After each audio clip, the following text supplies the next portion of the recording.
সরস্বতী ঠাকুর দেখতে গেলাম, তাও আবার দুর্গাপুজোর মতো লাইন দিয়ে। তো হ্যালো এভরিওয়ান, আমি মমিতা। প্রথমেই নাচের স্কুলের ঠাকুর দর্শন করে আমি চলে যাব মেকলের মেলায়। আর এত ভিড় ঠেলে ঠেলে এখন আমি চলে যাচ্ছি এই থিমটা দেখব বলে। বালিতে এই বছর সরস্বতী ঠাকুরের এই প্যান্ডেলটা করেছিল রাজস্থানের শীষমহল। আর এই থিমটা দেখার জন্য কত যে মানুষ এসেছিল আপনাদের বলে বোঝানো যাবে না।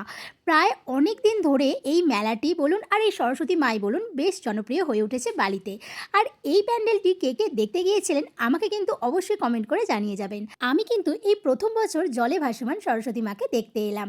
আর এখানে দেখো কত ভিড় হয়েছিল যে ঠিকভাবে দাঁড়ানোর জায়গাটুকুও পাচ্ছিলাম না। তারপরে চলে এলাম এই মেলাটিতে। আর জানো, আমি এই মেলাতে প্রথমবার এলাম। আগে অনেক মেলায় ঘুরেছি, তবে মেকলের মেলায় ফার্স্ট টাইম। আর আমার মতো কারা কারা এই মেলাতে এখনো পর্যন্ত আসুনি বা একবার হলেও ঘুরে গেছো, তারাও কিন্তু আমাকে কমেন্ট করে জানিয়ে যেও।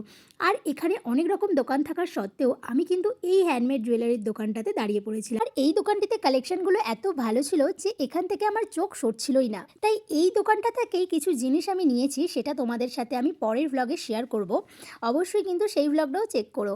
আর চলো এখান থেকে এবারে বেরোনোর পালা। তারপর চলে এলাম এই দোকানটা থেকে। এই দোকানটা থেকে আমি নিয়েছিলাম একটা ভেজ প্যাটিস, তারপর একটা পনির রোলও নিয়েছিলাম। যেহেতু আজ সরস্বতী পুজো ছিল, তাই একটু ননভেজটা এড়িয়ে চলারই চেষ্টা করলাম। চলুন এবারে বাড়ি ফেরা যাক। আর বাড়িতে এসেই দেখছি সবে মাত্র ঠাকুরমশাই এসেছে। আর সন্ধ্যা আরতিটা দেখে তো আমার মনটা ভীষণই ভালো হয়ে গেল। তার কারণ ভেবেছিলাম পুজোটাতে আমি থাকতে পারবো না, কিন্তু সময়ের মধ্যেই আমি চলে এসেছি আর পুজোটাকেও দেখতে পেয়েছি।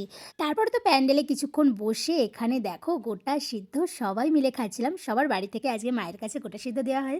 আর এটা তো আমাদের একটা রীতি বয়ে বয়ে আসছে একদম। তো সবার সাথে বসে গোটা সিদ্ধটা এনজয় করলাম। আমি এদিকে গোটা খাই, আর আপনারা আমায় কমেন্ট করে জানিয়ে যান আমার ভিডিও কেমন লাগছে।